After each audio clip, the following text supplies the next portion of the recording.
Өндөр сувагтавтай морил би бол хөтлөгчийн хот. Хуульчагийн хэргийн товч нэвтрүүлгээ хүргэх гэж байна. Өнөөдрийн дугаарыг хүссэн хөрөнгөө хүссэн улсаас авираатай Invescore Leasing болон итгэл даах Герман чанар Hitech компани нэвтрүүлж байгаа.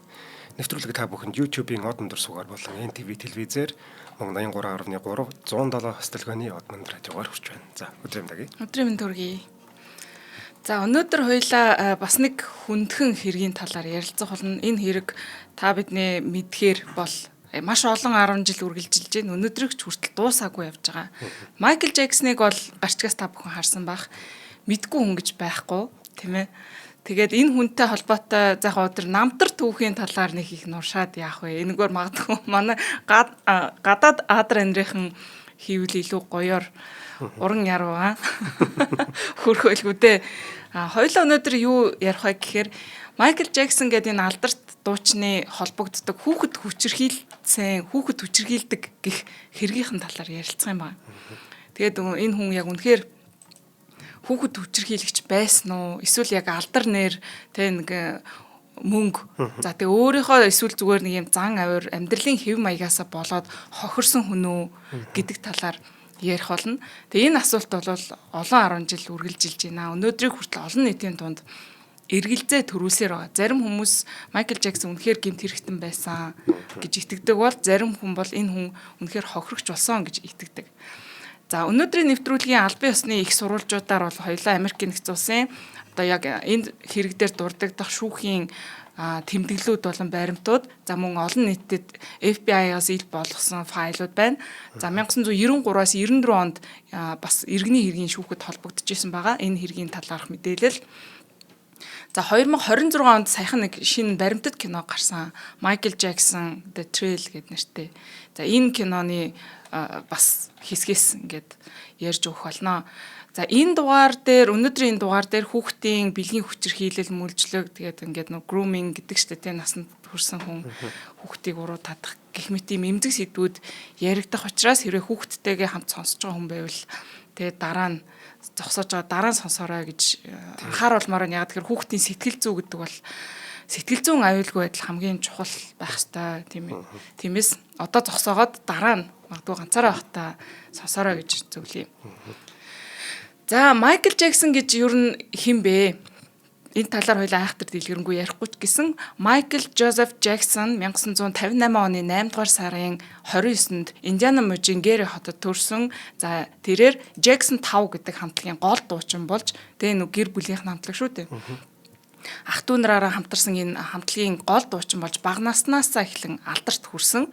1980-ад онд Thriller нэртэй альбомороо дэлхийд хамгийн их борлуулалттай уран бүтээлч болж одоо Popping хаан гэдэг нэр алдар хочийг хүртсэн байгаа. За энэ хүний дуу хоолой бүжгийн өндөр авиас те Moonwalk нөгөө сарны алхалт гэж нэрлэгддэг энэ бүжгийн хөдөлгөөн зэрэг нь түүний өнөөдөр бол бэлэг тэмдэг нь болчихсон байгаа. Мөн энэ хүний хувцаслалт байгаа байдал боржгор ус тэр шонхор хамар те энэ бүхэн нь энэ хүний одоо нэг юм дүр төрхийг дэлхийд дахинд мөнхөдөлж үлдээсэн байгаа. Одоо уран бүтээл карьерийн тухай ярих юм бол маш их авсан шагнал энэ төр гэдэг нь бол маш их. За тэгээ энэ хүн бол үнэхээр гайхамшигтай түүхтэй. Тэгэхээр манай нэвтрүүлэг бол энэ талаар ярьдгүй учраас гол хэрэгэл ярий. За энэ хүн бол өөрийн тэрхүү олсон алдар нэрийнхаа хажуугаар зэрэгцээд хачирхалтай амьдралын хэв маягтай байсан нь олонний анхаарлын төвд орж өөрийг нэг эргэн одоо нас барах хүртэл хугацаанд маш муухай нэрэнд холбогдуулсан байдаг. За 1988 онд Калифорни мужид байрлах нэг одоо 1100 гаруй хэмжээтэй юм га талбайтай үл хөдлөх хөрөнгө худалдаж авсан байдаг. За тэгээд энэ үл хөдлөх хөрөнгөө хизээж хөгшөрдөггүй хүү болох Peter Pan гэдэг нөгөө үлгэр байдаг шүү дээ, тэ. За энэ үлгэр дээр гардаг энэ уран зөгнөлт арал болох Neverland гэдэг одоо тэр нэг арлыг нь бэлэгдэж нэрлсэн байдаг. За ингэж Майкл Джексоны Neverland Ranch гэдэг юм үлгэрийн ордон гэх юм уу өөрийнх нь төсөөллийн үлгэрийн ордон бий болсон байдаг. За Майкл Джексон өөрийнхөө Neverland-тай тоглоомын газар, амьтны хүрээлэн, за кино театр зэргийг ингээ байгуулад янз бүрийн насны ер нь хүүхдүүдийг их урьж авчирдаг, хүүхдүүдтэй хамт цагийг өнгөрөөдөг болсон байдаг. Майкл Жаксон өөрөө ярихдаа миний хүүхэд насыг надаас булааж авсан. Тэгээ миний хувьд 100 сарын баяр, төрсөн өдрийн баяр гэж бол ерөөсөө байгаагүй. Энэ бол ерөөсөө тийм жирийн бусад хүүхдүүд шиг юм хүүхэд нас надад байгаагүй маа гэж үргэлж ярьдаг байсан. За тэгээд хожим хойноны Neverland-ыг үүсгэн байгуулад хүүхдүүдтэй хамт ингээд цагийг өнгөрөөж исэн энэ байгаа байдлыг нь хүмүүст дүгнэхтэй одоо буцаад өөрөө хүүхэд насандаа очихыг хүссэн магадгүй тэрнтэй холбоотой байхаа гэж тайлбарладаг байсан. За гэхдээ хамгийн гол нь тэрээр хүүхдүүд авчирчаад нэг юм том орон дээр хамт унтдаг байсан. За тэгээд тэр хүүхдүүдэд байнгын янз бүрийн биелэг өгдөг байсан. За тэгээд тэр хүүхдүүдтэйгээ хамтдаа юм ганцаарчилсан хоёулахнаа ингээд цагийг их өнгөрөөдөг байсан зэрэг нь эргээгээд энэ grooming хийдэг, хүүхэд хүчирхийлдэг гэдэг энэ асуудалтай холбогдуулахад хүрсэн байдаг. За Майкл Жаксон та бид бүхний мэдж байгаагаар 2009 оны 6 сарын 25-нд 50 наснда нас орсон. 2009 лөө. 2009 оны. Тэгвдгөө өөр хичнээн жил өнгөрсөн байна тийм биш тий. Тэг ингээд 50 наснда нас орсон. За түүнийг нас барах хүртэл тэр өдрийг хүртэл хүүхэд хүчирхийлсэн гэх асуудал нь үргэлжилсээр байсан. Гэхдээ одоо түүний үхэл энэ асуудлыг бол зогсоогоогүй. За өв залгамжлалтай холбоотой за тэгээд энэ хүүхэд хүчирхийлсэн гихтэй холбоотой хэрэгүүд нь өнөөдрийг хүртэл маргаантай үргэлжилсээр байгаа. 2026 оны байдлаар буюу яг одоогийн байдлаар түүний өв залгамжлагч нар буюу одоо нөгөө эстетүүд нь хууль зүйн хувьд энэ хүний нэрийн өмнөөс энэ хүүхэд хүчирхийлсэн гэх энэ хэрэгтэй буруутгалуудтай ял тулгсан энэ бүх асуудлуудтай нүүр тулж тэмцээр байгаа хууль зүйн шүүхийн маргаанууд нь явсаар байгаа гэсэн үг. За хамгийн анхны Майкл Жаксны холбогдсон томоохон скандал хүүхэд хүчирхийлсэн гэх хэрэг бол 1993 онд гарч ирсэн байдаг. Jordan Chandler гэх хүүтэй холбоотой хамгийн анхны бүр энэ хэрэг бол Майкл Жаксны карьер нэр хүндийг асар том хүнд цохилт болсон хэрэг байгаа. За яаж яваад энэ Jordan Chandler гэдэг энэ хүүтэй танилцаад холбогдчихвоо гэхээр 1992 оны 2-оос 5 сард одоо 2 сарын орчимд Майкл Жаксны машин нэвтрээд Beverly Hills байдаг энэ Rent-A-Wreck гэдэг нэртэй нэг тийм машин түрээсийн юм нэг гараж засварын энэ газар байдаг юм байна л да. За энд очисон байна. За энэ газрын эзэн нь David Schwartz гэдэг нэртэй залуу. За эхнэр нь June Chandler Schwartz гэдэг нэртэй ийм хосууд байсан. За хүүгийн Jordan гэдэг байсан. За тэгээд энэ одоо засварын газрын эзэн David Schwartz эхнэрээ дуудаад хүүтэйгээ хамт одоо өөрийнх нь өргөмөл хүү гэсэн үг байхгүй өргөмөл биш. Одоо юу гэдэг эхнэрийнх нь өмнөх дагвар хүүхд юм. Тий дагвар хүн яг нь дагвар хүн. Эхнэр нь эхнэрийнх нь өмнөх гэрлэлтээс төрсэн хүү гэх юм уу тийм ээ? Дагвар. Тийм дагвар хүү. За дагвар хүү нь бол тухайн үедээ 12 настай байсан. Jordan Chandler гэж нэртэй. За тэгээд хүүн Майкл Жаксны улаан ногоон фэн байсан учраас хүүгээ Майкл Жаксонтэй танилцуулахыг хүссэн байна. За Jordan хүү одоо ингээд анхудаа хойд аавынхаа тусламжтайгаар танилцсанаас хойшоо Майкл Жаксонтэй ихэд дотн найз болж эхэлсэн байгаа. Тэгээд энэ Jordan хүүгийн ээж энэ June Chandler гэдэг эмэгтэй те. За тэгээд энэ нөгөө сүүлд нь гарч ирсэн дүү Lily нартайгаа хамт ингээд Neverland руу олон удаа очиж зочилдог. За тэгээд Майкл Жаксныг дэлхийн төр аялал ингээд тоглолтууд хийдэг штэ те. Энэ аяллуудад нь хүртэл ингээд хамт явдаг. Бүр тийм хэмжээний дотн нөхөрлөж найзалж ирсэн байна. За Jordan хүүгийн төрсөн аав нь Evan Chandler гэж хүн байдаг. Энэ хүн бол Холливуудын оддод үйлчилгээ үзүүлдэг юм шүдний эмч хүн байсан. За шүдний эмч хийхээсээ гадна 1993 онд нөгөө Robin Hood Man in the Tide гэдэг нэг эмнээдмийн киног юм хамтран бичсэн ерөөхдөө бас нэг юм жоохон зохиолч сонирхлоороо зохиол бичдэг юм залуу байсан. За Jordan хүү бол өөрийн хамаг цагаа Neverland-д Майкл Жаксонтай хамт өнгөрөхийг илүүд үзэж ирсэн нь одоо энэ төрсөн аав болох Evan Chandler-тай хамт одоо уул ингээд төрсөн аавтайгаа шүүхийн шийдвэрийн дагуу хамт цагийг өнгөрөх ёстой шүү дээ. Тэгээд 7 хоногийн тэдэн цаг ч гэдэг юм уу. Энэ цагаас нь ерөөсөө хомслож ихсэн гэсэн үг. Хомсдоо юу гэдэг юм?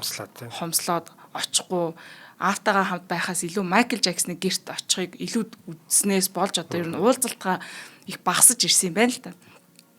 За тэгээд Жорданы энэ төрсэн аав Эван гэд энэ залуу эхэндээ бол хүүгээ Майкл Жаксонтай нөхөрлөхийг нь үнэхээр дэмжижсэн гинэ.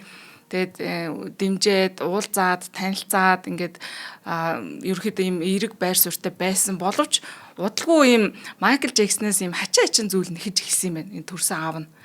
Тэгээд тухайлах юм бол Эван Майкл Жаксонд ингээд Жордан хүүтэйгээ хамт илүү цаг өнгөрөөхийг нь зөвлөөд хамт ингээд баг хамт байгаа чи гэсэн ухааны юм яриад тэгээ ингийн тулд Майкл Жаксныг өөрийнхөө гэрт ийм нэмэлт илүү өрөө гаргаад өгөөч чи. Тэгээ ороо ингээм хамт амьдруул яасан юм бэ гэсэн маягийн ярьж гисэн. За тэгээ Майкл Жаксон энэ асуудлыг нь бол нэлээд бас бодоод нэрэж тэгдэг юм уу гэж бодсон юм шиг байна. Гэхдээ нөгөө тэр чин нэмэлт ингээд өрөө барихын тулд барилгын зөвшөөрөл авах хэрэгтэй байт юм байна л да. Тэгээ энэ зөвшөөрлөө авч чадаагүй юм байна. За ингээд зөвшөөрлийн асуудал шийдэгдэхгүй болохоор нь Эван Жаксон өөртөө байр ойрхон худалдаж авч өгөхийг санал болгосон гэх юм уу бараг шаардаад байсан юм байна. Ингээд тхиим болвол ингээд хоёулаа айл айл нь хүүтэйгээ хамт ойрхон байна мэн энэ гэсэн маяг юм. Ингээ өөртөө байр авч өгөхийг шаардах болсон байна. За тэгээд өөрөө нөгөө зохиол бичдэг гэсэн шүү дээ, тэ. Өөрийнхөө бичдэг скриптүүдтэй ингэж хөрөнгө оруулалт хий гэж шаардах болсон байна. За тэгээд ингээд ер нь бол Майкл Жаксон тэр Жордан гэд хүүтэй харилцаж байсан нөхөрлийн харилцаагаа 1993 оны 6 сарын үеэр ингээд ер нь дуусгар болгоод хүндий болсон юм байна. Аав нь одоо дундуур нь орж ирээд ингээд харч бас хэцүүл байсан байх л та. Тийм давардаг гарууд байдаг шүү дээ. Тэр л юм. Тэгэл байнга л ингээд юм нэхэд байсан болохоор нь ерөөсө тохиролцохгүй тэрэн дээр нь хүлэн зөвшөөрөхгүй байсан учраас за тэгээд ингээ 93 оны 6 сард ерөөхдөө харилцаагаа хөндөрүүлсэн. За 93 оны 7 сард Эван гэдэг нөгөө төрсэн аав нь Жорданы хойд эцэг болох нөгөө Дэвид Шварцтай утсаар ярьсан бичлэг одоо бичигдэж үлдсэн байгаа. Та бүхэн YouTube-ээс хайж олоод сонсож болно. Энэ яриан дээр юу гэж ярьдаг вэ гэхээр одоо товчлоод ярьж өгөх юм бол би Майклийн карьерийг сүрүүлээд бүх юмыг нь аавна гэтэр гэсэн агуулганы яриа бичсэн байгаа байхгүй. Тэгээд энэ Дэвид Шварц гэдэг залуу одоо энэ яриаг нь утсан дээр ч үл утсан дээр биш хаа ямар ч нууцаар хулгаагаар бичээд авцсан байдаг. Тэгээд тэр яриагийн сонссон бол үнэхээр энэ Эван Чандлер гэдэг залуу яг ямар учиртай бүр яах гээд ингээд байгаа юм бас янз бүрийн олон тайлбар таамаг энэ дээр гарч ирдэг л дээ.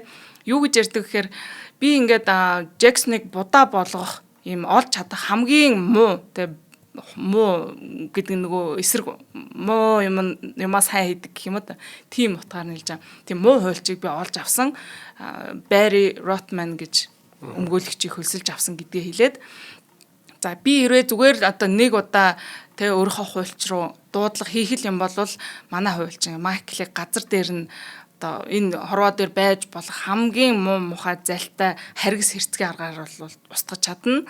Би өмгөөлөгчдөө энэ бүх үйлдэлийг хийх эрхийг нь би өгсөн байгаа. Хэрвээ би үүнийг хийх юм бол би маш том ялалт авах нь гарцаагүй.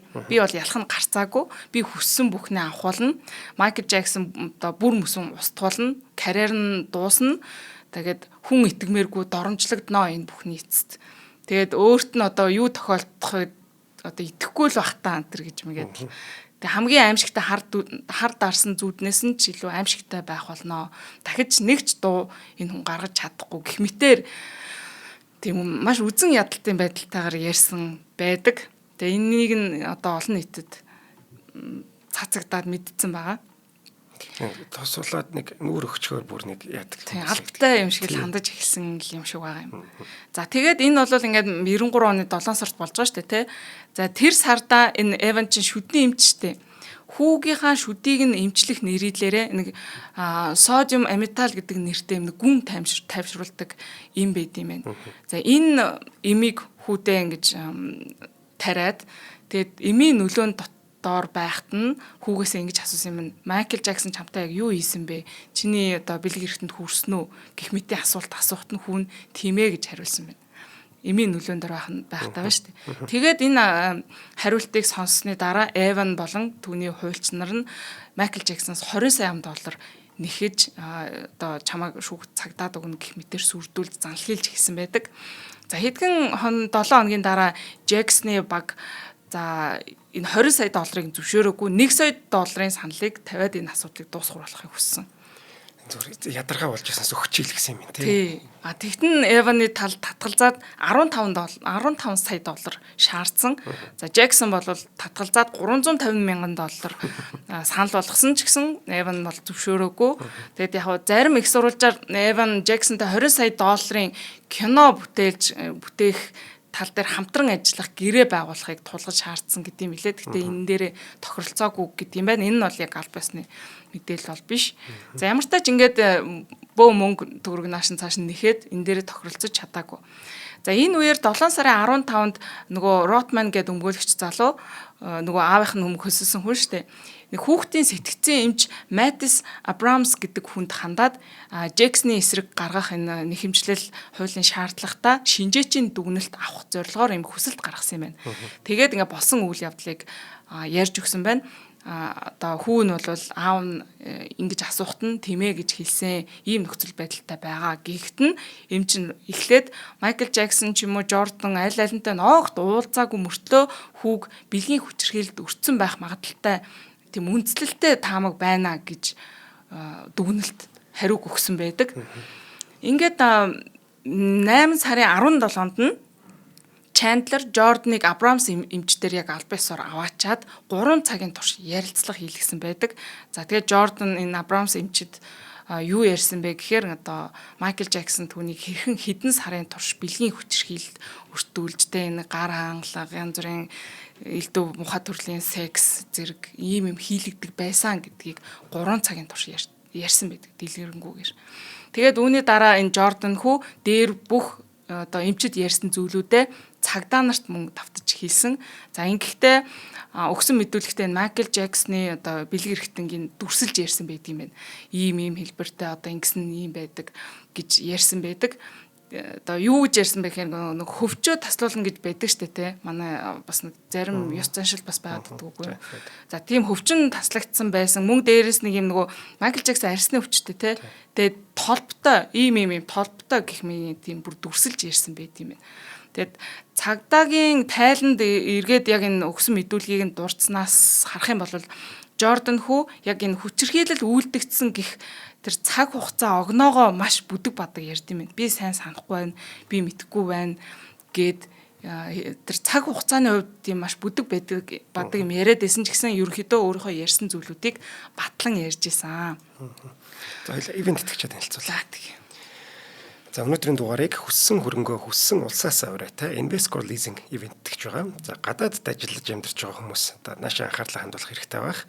Яагаад гэхээр гадаадд байдаг монголчууд маань эх орондоо санхүүгийн үйлчлэг авах ер нь тун хүндрэлтэй байдаг. Бараг боломжгүй гэж хэлж болно. За энэ асуудлыг зохицоорон шийдвэрлэж чадсан Invescore Leasing гэдэг компаниг одоо танилцуулж байгаа. За гадаадд ажиллаж амьдардаг монголчууд маань гадаадд олж байгаа орлогоо нотлоод хүссэн хөрөнгөө лизингээр худалдаж авах боломжтой болж байгаа Монгол улстай. За мөн Солонгос, Япон, Америк, Чех зэрэг дэлхийн 10 улсад эдний компани өөрсдийн агентуудтай. За тийм учраас та өөрийн амьдарч байгаа улсаасаа шууд уулзаад мэдээлэл авах боломжтой гэж байгаа. Бас iLease CGM гэдэг вебсайт байгаа байхгүй. Ийшээ одоо материалуудаа бүрдүүлээд тэгээд лизингийн хүсэлтэд илгээчих юм бол 1-3 хоногт шийдвэрлээд өгчөж байгаа юм байна. Тэгэхээр ингэдэг штэ. За ээжтэй мөнгө явуулъя, дүүдээ мөнгө явуулъя. Миний мөнгийг хадгалж байгаарай. Барьнаага лизинг дөгөөрэй гэдэг өгчдөг. Тэгсэн чинь мөнгө нь байхгүй болцсон байдаг тийм. Өөрөө дууссан байдаг. Тийм асуудал болж байгаа гэсэн. Бүгдийг өөрөө удирдаад гадаадаас төлбөрөө төлөөд ингээд явчих боломжтой. Ийм болж байгаа юм лээ. Тэр энэ айгуу гоё болж байгаа л гэсэн. За дэлгэрэнгүй мэдээлэл авахыг хүсвэл iLease.mn вебсайт болон 72 тэгтэг 27 тэгтэг гэсэн дугаараас авах боломжтой юм байна. За IC Tower-ын 12 дахь оффисд байрладаг юм байна. Тэр яах хүсэж байгаа бол очиж уулзмаар байл те. За iLease.mn гэдэг вебсайт байгаа. За тийшээ бас зорчоод дэлгэрэнгүй мэдээлэл аваарай. За баярлалаа.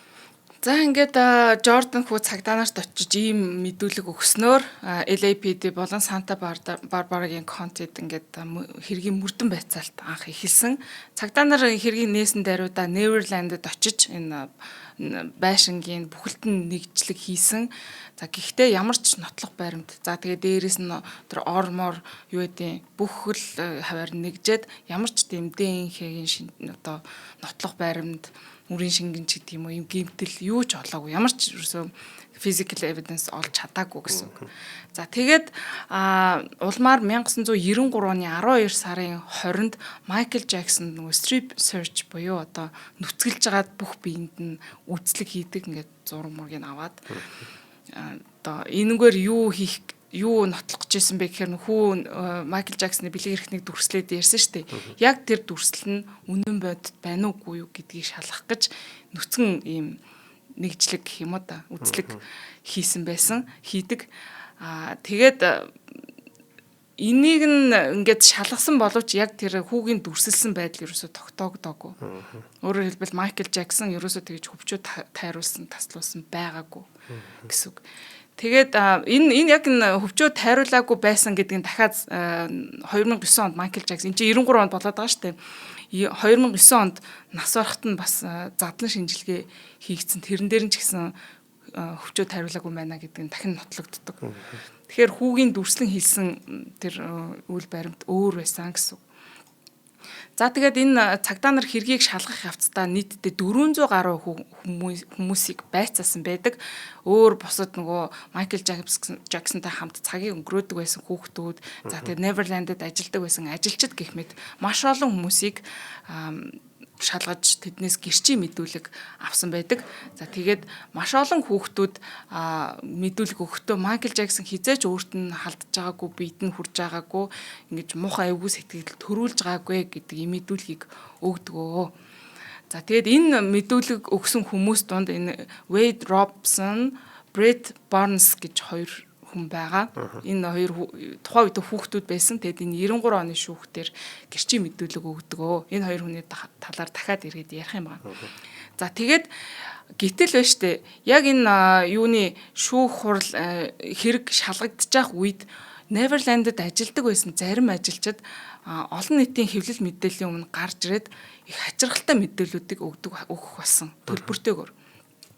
Тухайлх юм бол Blanca Francia гэдэг эмэгтэй Майкл Джексонд нэг гэрт хуучин гэрийн үйлчлэгч хийдэг байсан эмэгтэй.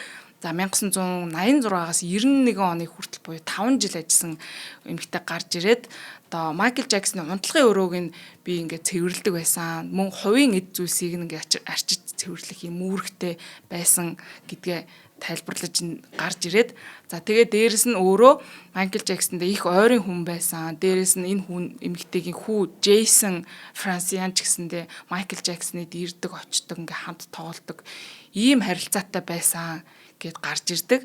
За тэгээд 1993 оны Jordan Chandler-ийн хэрэг ил босны дараа Blanca гэдэг эмэгтэй hard copy гэдэг нэвтрүүлэгт ярилцлага өгөөд тэр ярилцлагынхаа төлбөрт $20,000 авсан байдаг юм байна. Ингэхдээ юу ярьсан бэ гэхээр за 1991 онд би ажиллаа орхисон, ажилласаа гарсан. Яагаад тэгэхээр надад үнэхээр ичгүүртэй муухай байсан учраас би гарсан. Джексон залуу хүүхдүүдтэй ихэвчлэн 7-8 настай юм хүүгүүдтэй хамт ингээд шүршүүрт усанд орж байхыг би хэд хэдэн удаа харсан гэж ярьдаг. За тэгээд яг өөрөө энэ шүршүүрийн хаалгаар ингээд нөгөө дамжуулаад харсан ч гэсэн яг ингээд хоёр хүнтэй хамт байгаа юм шиг харагдсан гэж бас ярьдаг. За өөр нэгэн тохиолдолд нөгөө Майкл Джексоныг нэг хүүхэдтэй хамт жакузийн дотор нүцгэн сууж байхыг би харсан гэж ярьдаг. За бас нэг удаа энэ Джексоны өрөөг цэвэрлж байхдаа Майкл Джексоны дотор өмд болон нён өнгийн юм хүүхдийн дотор өмд хоёр ингээд хамт шалан дээр хэвтэж байхыг би олж исэн гэж ярьдаг. За тэгээ ер нь бол ингээ Майкл Джексоныг нүцгэн хүүхдүүдтэй хамт ордог, усанд ордог гэх мэтчлэн зүйл ярьж одоо Майкл Джексоныг буруутгасан. Тэгтээ хачирхалтай нь энэ эмэгтэй ерөөсөө цагдаа нар болон хууль шүүхийн өмнө очиж яг тангар өргөж мэдүүлэг өгөөгүй. Зөвхөн төлбөртэйгээр хэвлэл мэдээллийнхний өмнө гараад ярилцлага өгөөд яваад байдаг байсан. Тэгэхээр энэ дээр нэг юм үнэхээр яг бодит үний ярьсан үгүй юу гэдэг дээр жоохон эргэлзээтэй. Тэгээд энэ хэргийн асуудал нь шүүхтэр ингээд явах үед энэ эмэгтэй нэг тэнд гарч ирж өөрөө гэрчийн мэдүүлэг өгөөгүй. За өөр 400 гаруй хүмүүс гэрчийн мэдүүлэг өгсөн гэсэн шүү дээ, тэ. Энэ бүх асуудлуудыг нь хянаж шалгаж үзэж агаад нөгөө грант жюрийн эрүүгийн хэргийг нь хэрэгсэхгүй болгочдөг. Энэ ерөөсөө Майкл Жаксныг буруутай гэж үзэх нэг ч шууд нотлох баримт байхгүй байна гэд. За тэгээд дээрэс нөгөө энэ Jordan гэд хүүгийн энэ өөрийнх нь өгсөн мэдүүлэг тайлбар юмнууд байна шүү дээ, тэ. Энэ дээр бас жоохон эргэлзээтэй зүйл нь аавынх нь нөлөө энэ дээр аюух байгаа. Тэгээд эмийн нөлөөнд дор анх ийм мэдүүлэг авсан. Тэгээд анх их Майкл Жаксныг өмөрж ярьдаг байжснаа гинтгэн ийм бодол санаагаа өөрчилсөн ч гэдэм үү, те. Тэгэхээр аавынх нь нөлөөнд дор ийм мөнгө санхүүгийн нөлөө ч юм уу ямар ч гэсэн ингээд нөлөөсөн байж магадгүй гэдэг тангарагтны шүүгчнээ итгэл үнэмшлийг төрүүлж чадаагүй юм бэл. За тэгээд ингээд эрүүгийн хэрэг нь эцтэй нэг юм хэрэгсэхгүй болчдөг. За тэгэнгүүт нь Чандлер нөгөө Эван Чандлер гэж залуу штэ нөгөө төрсэн аав нь 1993 оны 9 сард $30 сая Майкл Жакснаас нэхэмжлэх иргэний нэхэмжлэл гаргасан. Дахиад нөгөө эрүүгийн хэрэг нь хэрэгсэхгүй болчингууд иргэний гаргачихж байгаа. Тий, дахиад иргэний журмаар гаргачихж байгаа байхгүй юу. Тэгээд энэ асуудал явсаар эцсийн дүндээ 1994 оны 1 сарын 25-нд $23 сая дээр тохиролцоо хийсэн. Яг зарим их сурвалжууд дээр 22-оос 24 гэсэн байлээ. Ер нь бол нэг юм 23 орчим сая долларын тохиролцоо хийсэн байдаг. За үүнээс 15.3 сая $. Нь Jordan хүүгийн итгэлцлийн сан Trust Fund-д өөрөөр хэлбэл энэ Trust Fund гэдэг чинь хүү энд 12 13 настай байгаа шүү дээ. 18 нас хүртэлх хугацаанд нь хүүгийн нэрийн өмнөөс энэ дүрнгийг нь хууль ёсны дагуу эзэмшиж ашиглах, зарцуулах, нас нь хүрэнгүүт нь хүлээлгэж өгөх ийм Trust Fund гэсэн үг. За энэ Trust Fund-д шилжүүлсэн. За 1.5 сая $-ыг нь Evan болон June нөгөө төрсэн аав ээж хоёрт нь тус бүрд өгөөд за $5 сая нөгөө өмгөөлөгчд өгсөн байдаг. Тэгээд үндэслэл нь юу юм? Тэгээд энэ дээр юу юм блэ? Майкл Жаксон бол яг энэ асуудал дээр хизээч өөрийгөө буруутай гэж хүлээн зөвшөөрдөггүй. Яагаад өөрөө бол энэ төлбөрийг төлөхийг ч хүлээн зөвшөөрөөгүй. Түүний нэрийн өмнөөс Trans America гэдэг нэртэй даатгалын компани төлсөн юм блэ. Майкл Жаксон бол өөрөө ерөөсөө үнийг эсэргүүцсэн гэдэг. Тэгээд огт бурууга хүлээсэн зүйл байхгүй. Тэгээд зөвхөн өөрийнхөө нэр хүндийг ингэж хамгаалахын тулд энэ дээр тохиролцоонд хүрсэн гэж үздэг юм билээ. Тэгэд бас цагдаа нар дахиад энэ Evan Chandler дээр нөгөө Майкл Жаксныг шантажилсан гэдэг юм уу асуудлаар хэрэг үүсгээд явсан юм байлээ л дээ уулна.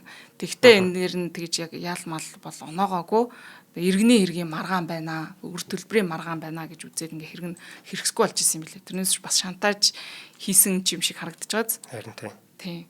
За тэгээд энэ хэрэг 1993 онд ингэж анх гарч ирснээр Майкл Жаксны хувьд нэр хүндэд маш том цохилт тухайн үед болж исэн. Хамгийн том Pepsi гэдэг нөгөө гэрээлэгч компани гэрээгээ цуцалсан, маш олон тооны аялан тоглолтууд нь цуцлагдсан. За эрүүл мэндийн хувьд Майкл Жаксон маш тийм хүнд хямралд орсон байдаг. Тэг үргэлж би гэм буруугүй би ерөөсөө энэ асуудал дээр холбоотой бишээ гэж хэлсээр ирсэн. За тэгээд энэ хэрэг явдал ингээ хожим нь юу болж дууссан бэ гэхээр Evan Chandler гэдэг энэ Jordan Chandler-ийн аав нь 2009 оны 11 сарын 5-нд Майкл Жаксныг нас орсноос 4 сар орчмын дараа өөрийгөө толгоондоо ингээ буудаад амиа хорлож нас орсон юм билээ. Тийм. Тэгэд Evan Chandler-ийн үхлийг ямар ч гадны нөлөө байхгүй цэвэр амиа хорлолт гэж бол үздэг. Гэхдээ ямар учир шалтгаанаас амиа хорлоход хүрсэн бэ гэдэг учир шалтгаан бол тогтоогдоогүй. Яг тэгэхээр ямар нэгэн тийм загталч гэдэг юм уу гэрээсэл юм үлдээгээгүй. Тэгвэл энэ дээр яагаад нас орсон бэ гэдэг нь хүмүүст маш их юм гайхшлыг ялангуяа Майкл Жаксны фэнүүдийн хувьд бол төрүүлдэг л дээ. Магадгүй өөрийгөө гин буруутай мэдрээд тэ ингээд амиа орлчвуу гих мэтэр гимшсэндээ. Тий гимшсэндээ баг ингэсэн үү гих мэтэр тэ. Гэхдээ энэ дээр бас хэд хэдэн асуудал бас байдаг юм байлээ. Энэ Evan Chandler ч өөрөө бас нэг юм эрүүл мэндийн өвчтэй хүнд өвчтэй байсан юм байна. Тэгээд зарим их сурвалж ялангуяа CNN дээр Evan Chandler-ыг хорт тавдартай байсан гэж бас бичсэн байлээ. Үнэн худлаа юу бас мэдэхгүй байна тий. Тэгээд энэ өвчнөөхөө одоо шалтгаанаар их удаан хугацаанд юм өвчтэй байсан гэсэн байна. Тэгээд эмчийнхээ appointment дээр ирэхгүй болохоор нь хүн явуулаа шалгуулсан чинь ингээ өөрийнхөө амиа хорлолцсон байдалтай байхыг нь олсон гэдэг юм байна. За тэгээд Википедиад болон бусад сайтууд дээр Тэгээ энэ залуу айгу урт хугацааны хувьд тийм гүн готрал депрешнтэй байсан гэсэн бийлээ. Тэгээд хүү Жордан нь ер нь тэр 14 наснда буюу 93 онд ингээд шүүхийн үр төлбөрийн асуудал болж байгаа шүү дээ. 95 оноос хойшоо ингээд гэр бүлийнхэнтэйгээ бүр огт харилцаагаа таслаад 14 настайдаа ингээд хуулийн дагуу бие даасан байдлаар амьдарч эхэлсэн юм байна. Гэр бүлийнхнээс холбоогоо тасарсан гэсэн үг. Тэгээд мөн 2005 онд нөгөө нэг Jordan гэдэг энэ хүүт чинь нөгөө нэг trust fund гэж юм мөнгө өгсөн байгаа шүү дээ Michael Jackson-с. Тэгээ энэ сангийн хөрөнгийг зарцуулсан эсэх асуудлаар хүүтэйгээ бас шүүхийн маргаантай байсан ч гэдгийм байна. Тэгээд бас яг хөө санхүүгийн асуудал инээтрэ гэж байсан. Эсвэл Michael Jackson-ы фэнүүд нь энэ хүнийг насан туршид гэж дарамтлж тэ занлхийлж ирсэн үү? Тэр зэрэг бас айдас нөлөөлөл байсан ч байж магадгүй. Гэх мэт чинь маш олон төрлийн таамагуд байгаа. Тэгээд ер нь бол Evan гэдэг энэ залуу хожим нь ингэж нас орсон. За Jordan Chandler гэдэг энэ хүү бол дахиж олон нийтэд энэ хэргийн талаар огт ярьж гарч ирээгүй. Энэ 93 оноос хойш. Тэгээ 94 онд эцэг эхээс ингэ бүрэн салаад бие дааж амьдрах болсон гэж ярьсан те. Тэгээд 2005 онд ч гэсэндээ Michael Jackson-ы одоо энэ ярих нэг хэргийн талаар тэр шүүхтэр гэрчийн мэдүүлэг өгүүлэхээр дуудсан боловч очихоос татгалзаад ерөөсөө мэдүүлэг өгөөгүй байдаг. За одоо энэ залуу бол те нэг 46 7 орчим настай. Тэг Нью-Йоркод амьдардаг гэсэн байна. Тэг ер нь өөрийнхөө өмнө хэлжсэн Michael Jackson-ы талаар хэлсэн ярьсан бүх мэдүүлгээс татгалзаагүй, бас үгүйсгээгүй, дахин дэмжиж яриаггүй, мөн гэр бүлийнхаа талаар, аавынхаа талаар нэг ч мэдүүлэг өгөөгүй ингээд ортас чимээгүй байдаг юм байна. За хоёул ивент итгэгчид танилцуулнаа. За итгэл даах Герман чанар Hetech компани өнөөдрийн дугаарыг ивент итгэж байна. Энэ Hetech нь юу юм бэлээ? Тавилгын тоноглолын дэлгүүр. Одоо нөгөө нугас зам энэ төр байдаг шүү дээ. Тэрний Германы маш чанартай юм брэнд юм байна. Hetech гэдэг. Тэгээд ер нь хүн тавилга хийлэхдээ ингэдэм юм байна л да. Зөвхөн юугаал хараад байт юм. Хавтан ч гэдэг юм уу тийм. Яг биеинд яаж хийлэх үү. Тэрэндээ хамаг анхаарал төвлөрүүлээд байт юм гинэ. Тэгсэн чинь хамгийн чухал юм чинь тэр тоноглол нь байдаг юм. Тэр нугас чинь нэвдэрчүүл яах вэ? Тэр хамгийн их ашиглагддаг юм чи тэр нугас чинь болж байгаа байхгүй юу? Тэрэл байнгын гонгож хаагдал хөдөлж байгаа шүү дээ. Хавтан бол яг тэгээд байж л байна. Тэр зам ам байдаг юм уу? Тэр цоочнууд энэ төр байдаг шүү дээ. Тэр нь маш чанартай байх хэрэгтэй ингэнэ. Үнэ. Тийм, тавилга чи ер нь бол хүн амьдралдаа 2 3 удаа л солино шүү дээ. Том шкаф байж ивэл тэр чинь жил болгон солиод байна гэж байхгүй. Тэр чинь хамгийн гол нь тэр тоноглол нь сайхан байх юм бол тэр тавилга чинь байгаа л гэдэг юм. Манай галтгооны тавилганы хаалга онгоодгүй байхгүй. Ингээд дарахаар ингээд онгоодгүй байхгүй юу? Тэр нь эвдэрсэн. Тэг ингээд мажжиж гаргаж ирдэг. Ингээд хамаг хүчээрээ дарж иж нэг юм онгоод. Нэ. Надад манад бас нэг тийм юм байна. Ингээд татдаг юуны бас зам нь ингээд яаж ицсэн. Бөө хүч тамирын тулаан болж иж. Харин тэгс чинь тийм сайн тоноглолтой, чанартай тоноглолтой байх юм бол тийм асуудал гардаг юм байлээ. Тэгээ Hetech юм болохоор та нар манад ирээд үзээ гэдэг. Хэрэг ирээд үзэх юм бол бид нэр гой зөвлөгөө өгөөд ийм юм байдгийг ингээд та нарт тавилган дээр чинь ийм юм одоо зөвлөгөөнүүд өгөөд тэгээд бүтээгдэхүүнөө танилцуулна. Тэгсний дараа та нар үнэхээр яг хэрэгтэй юм байна гэдгийг мэдэрнэ гэдэг байгаа байхгүй. Тэгээд яг манай гэрлөө явж явах замд юм байлээ л те. Тэц 3 уулзар гэж байдгийн ярмаглаа явж байхад тэр нь яг болонд нь дизайн центр гэдэг байгаа. Тэрний 201-ийн тооцтой байгаа юм байна шүү. За холбогдох утасны дугаар нь 77 77 14 56. За баярлалаа. За баярлаа. За дараагийн холбогдсон том хэрэг бол 2005 онд болсон Gavin Arvizo гэдэг хүүтэй холбогдох хэрэг байдаг. За энэ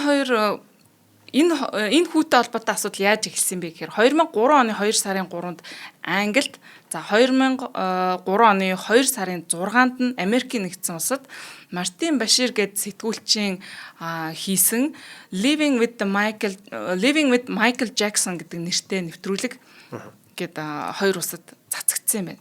За энэ нэвтрүүлэг дээр юу гардаг вэ гэхээр Michael Jackson 13 настай хортавдартай энэ Gavin Arvizo гэдэг энэ хүүтэй гар бариад толгойг ингээд налж байгаа тийм дүүрс. За тэгээд гэртээ нэг орон дээр ингээд хамт унтдаг зэрэг асуудлууд гардаг нь энэ том скандалыг үүсгэсэн байдаг. За тэгээд Michael Jackson энэ дээр юу гэж ярьдаг вэ гэхээр хүүхдүүдтэй хамт ингээд нэг орон дээр унтах хамгийн гоё штэ. Би бол энд маш их хайртай тий. Тэгээ хүүхдүүд би одоо ингээд ороо унтах үедээ ингээд хүүхдүүдийг орон дээр унтуулчаад би өөрөө шалан дээр унтдаг. Энэ бол тийм ямар ч хар буруу санаагүй гимгүү зүгээр би тэднэрт ингээд хайраа өгж байгаа юм явдал юм аа гэж тайлбарласан байдаг. За тэгээд Gavin гэдэг энэ хүү өөрөө кинон дээр ярихтаа ч гэсэн Michael Jackson надад маш их тусалсан. Би түүнд маш их хайртай гих мэтээр ярьсан байдаг. За тэгээ хожим нь шал өөрөөр ярьж гарч ирдэг л дээ. За тэгээд энэ кино гарсны дараа дахиад нөгөө нэг LAPD Санта Барбарагийн контигоос одоо прокурорууд улсын ялагч нар мөрдөн байцаах ажиллагааг эхлүүлсэн байдаг. За яаж яваад энэ Gavin Arvizo гэдэг хүүтэй танилцж байгаа гэхээр 2000 онд бол энэ анх танилцж исэн юм байна л да. Тэр үед энэ Gavin 10 настай байсан. Тэгээд маш ховор хэлбэрийн юм хорт авдартай байсан гинэ. Тэгээд энэ хорт авдраараа онцлогдоод химийн имчилгээ хийлгэжсэн. За тэгээд нэг бөөрөө дэлүүтэйгээ ингээд авахулчихсан юм хүн хэлбэрийн өвчтөй байсан. За 2000-ад оны ихээр нэг Gavin бол Michael Jackson-ы шүтрэн бишрэгч байсан. За тэгээд нэг хошин шогийн жүжигчин Jamie Masada гээд одоо өвчтөе хүүхдүүдэд тусалдаг ийм жүжигчнэр дамжуулаад тэгээд би Michael Jackson-тай танилцмаар байна гэхтэн энэ жүжигчин Masada гээд залуу Michael Jackson-ы багийнхантай холбогдоод хэлэхтэн одоо маш эргээр ингээ сайхнаар хүлээж аваад Michael Jackson өөрөө энэ хүү рүү утсаар холбогдож ингээд анх танилцаж холбогдож исэн байдаг юм байна.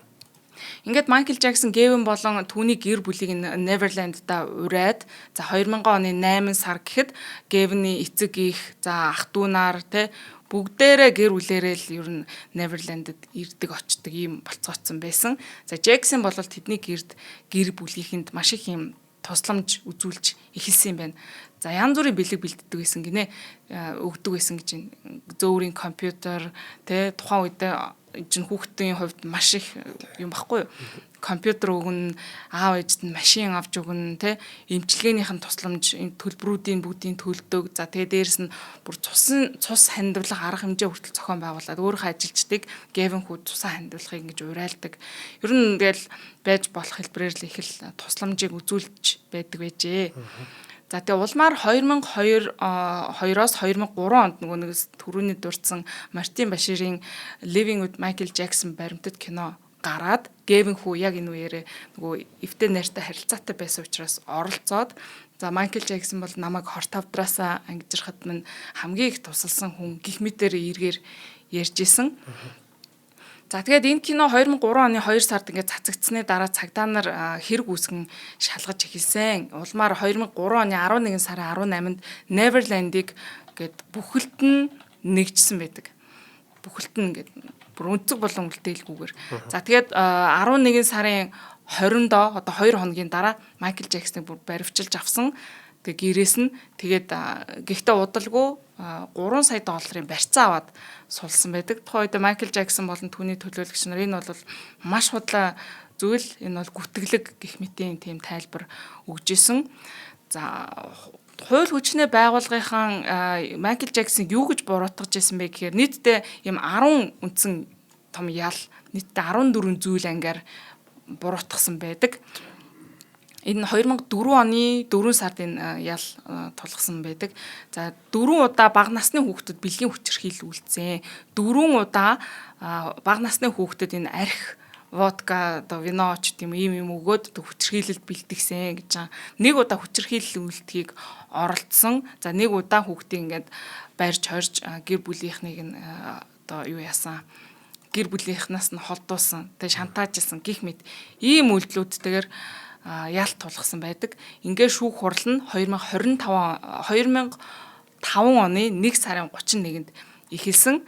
За нийтдээ энэ шүүх хурал бол маш удаа бас үргэлжилсэн юм билээ шүү дээ. 3 сар гаруй. Тэгээд 130 гаруй гэрч оролцож мэдүүлэг өгсөн байдаг. За энэ хурал дээр одоо хүмүүсийн өгсөн мэдүүлгүүдийг ингээд товчхон хэлээд өгье. Нөгөө Gavin хүү өөрөө шүүх хурал дээр тухайн үед 15 настай болсон. орж ирээд мэдүүлэг өгдөг. Ингэхдээ Майкл Жаксон надад ингээд дарс водка зэргийг ундаатай холиод өгдөг байсан. Тэгээд надад порно үзүүлдэг байсан. Тэгээ орны дэргэд суужгаад одоо ингээд бэлэг эрэхтэнд маань хүрдэг байсан. Тэгээ одоо ингээд мастурбац энэ төр хийлэгдэг байсан. Гих мэтийн ийм хоёр тохиолдлыг ийм маш дэлгэрэнгүйгээр ярьж өгсөн одоо шүүх хурал дээр. За Star гэдэг энэ Gavin-ы дүүн байдаг. Би энэ бүхнийг харсан гэж мэдүүлдэг. За Gavin-ы ээж Janet гэдэг хүн бас гэрчийн мэдүүлэг өгдөг. Манай гэр бүлийг энэ хүн бол Neverland-д ингээ хорсоо. Тэгээ бид нарыг бүгднийг ингээ барьж авчгаад Бразил руу явуулахыг оролдсон гэх мэтэр. Тэгээд ингээ өөрийнхөө гэр бүлийн нэрээ цэвэрлэх тийм видео янз бүр юм хий энэ гэж тулгадаг байсан. Үндсэндээ Майкл Жаксон бид нарыг манипуляц хийгээд ингээ байнгын хяналтандаа байлгадаг байсан гэдэг ийм мэдээллийг гэрчийн мэдүүлгийг өгсөн. За тэгээд энэ хэрэг дээр Майкл Жаксны өмгөөллийн тал ямар аргументтай байсан бэ гэхээр нэгдүгээрт ямар ч тийм бит нотлох баримт байхгүй. Ямар ч ДНХ одоо үрийн шингэн ч гэдэг юм уу гэмтэл юу гэдгийг ямар ч тийм бит нотлох баримт нэг ч байхгүй. За тэгээд Gavin болон Star гэдэг энэ хоёр хүүгийн мэдүүлэг маш одоо эргэлзээтэй зөрчилтэй хоорондоо огноонууд нь таардггүй. За порно сэтгүүл үзүүлсэн гэж мэдүүлэг өгөөд байдаг. Тэгээ тэр сэтгүүл нь 2003 оны 8 сард гарсан ийм сэтгүүлийг энийг үзүүлсэн гэж яриад байдаг. Тэр нь болохоор эдний гэр бүл ерөөсөө бүр 3 сараас нь хойш Neverland-д нэг ч удаа очиагүй. Гэтэл яаж яваад 8 сард гарсан сэтгүүлийг Майкл Жаксон үзүүлсэн гэдэг юм бэ? Тэгээ Gavin ч өмнө бүхэл бүтэн бүр нэвтрүүлэгт ороод ингээд намайг хизээж гомдоогоогүй, надад хизээж хүрж байгаагүй, хайртай дуртай гэдэг ингээд нэвтрүүлэг хүрт хийцэн байсан тий. Одоо гинт яагаад ингээд өөрчлөгдсөн бэ гэд. За тэгээд Gavin хүүгийн ээж болох энэ Janet Arvizo гэдэг эмэгтэйгийн өнгөрсөн амьдралын талаар бас сөхөж гаргаж ирсэн.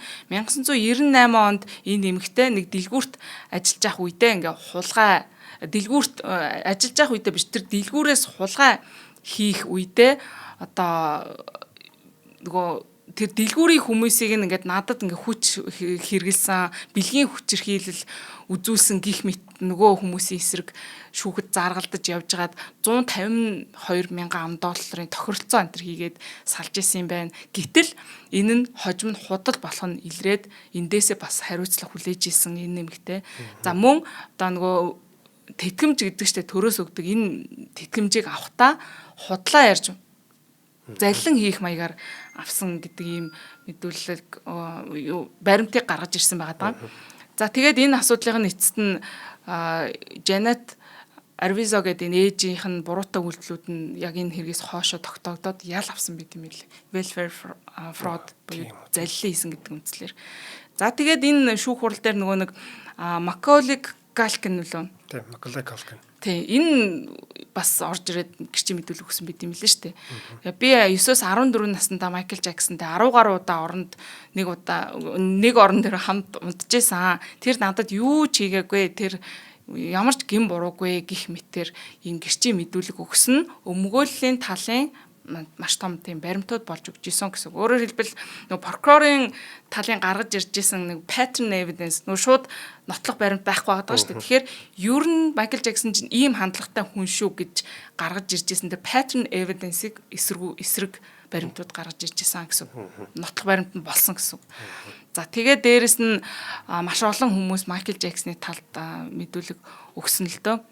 За үүнээс гадна FBI-гийн 1993-аас 94 онд нөгөө өмнөх хэрэг дээр нь хийжсэн нэгжлэг болон бусад нотлох баримтуудыг энэ шүүх хурал дээр татаж оруулж ирсэн. Нийтдээ 600 гаруй файл одоо 2009 онд ил болсон. За 351 хуудас нь олон нийтэд ил болцсон байгаа юм байна. Яг энэ 600 файлаас. За тэгээ энд бол ямар ч тийм нотлох баримт Майкл Жаксны буруутгах зүйл бол илрээгүй гэж үздэг юм байна. Тэгээд энэ дээр нь компьютер одоо тэг гэрчүүдийн байцаалт бүхэл асуудлууд нь шалгагдсан юм байна. Тэгэхээр ямар ч хэргийн нотлох баримт олдоогүй. Тэгээд бүр энэ FBI-гийн баримтууд дээр нь хүртэл nothing гэдээ бүр тэмдэглэгээтэй байж идэг.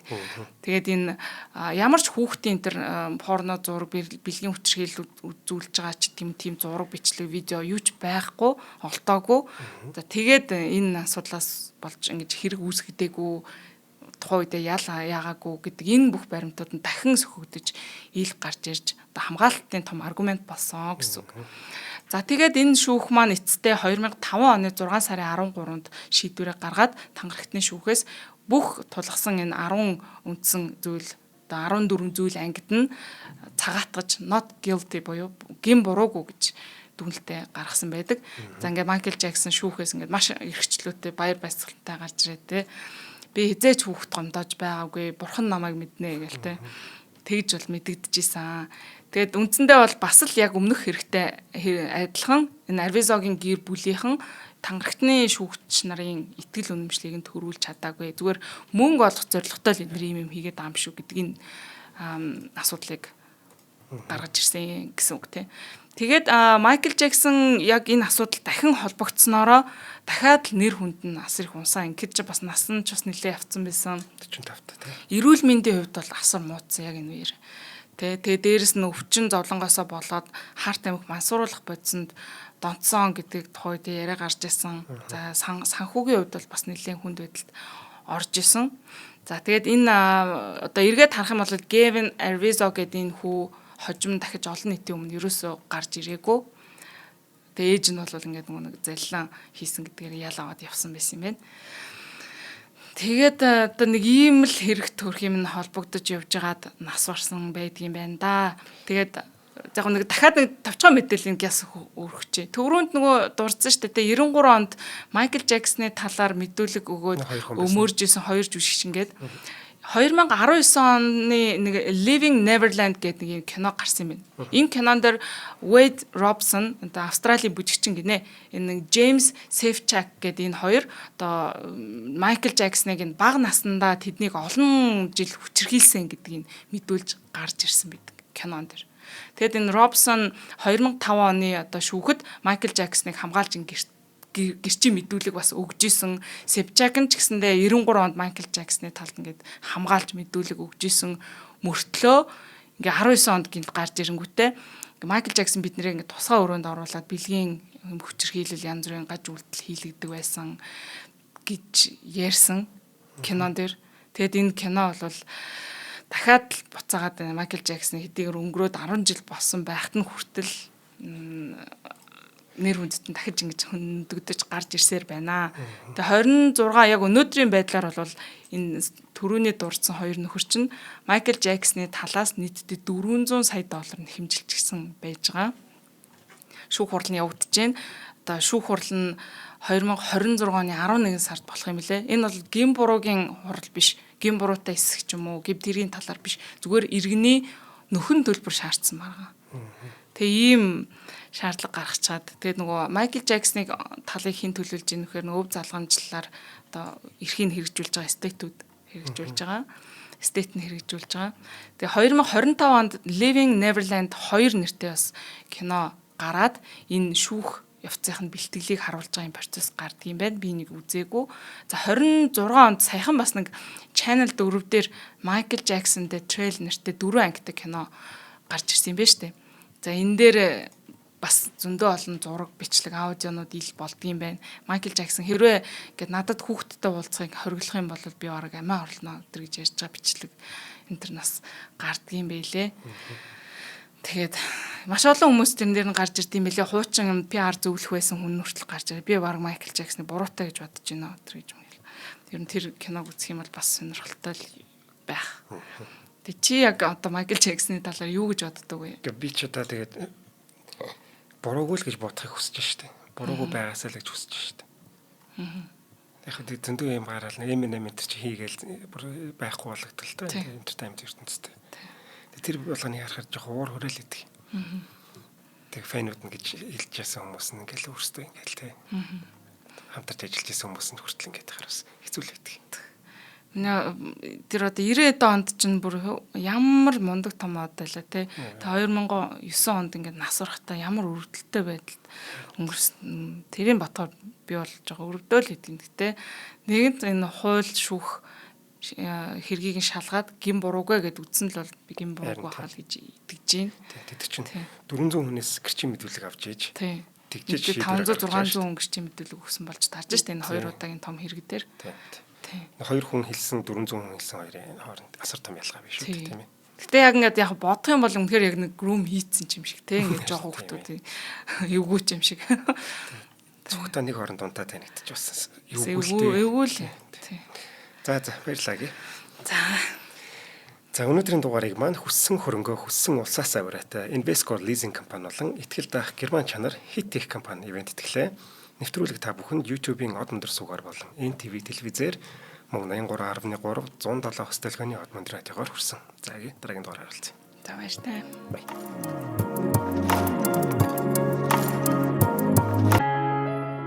Нэвтрүүлгийг хүлээн авсан Нарны аймгийн монголчуудаа баярлалаа. Од мөндөр сувг нь энэ мэдчлэн таны мэдхүйн мянган нэвтрүүлгийг 2026 оны 7 сарын 1 хүртэл та бүхэндээ хүргэх юм. Их хэлээрээ шинжлэх ухаан танин мэдхүйг түгээхийн үлсэд нэгтгэх хүсвэл та бидэнд хандив өгөх боломжтой.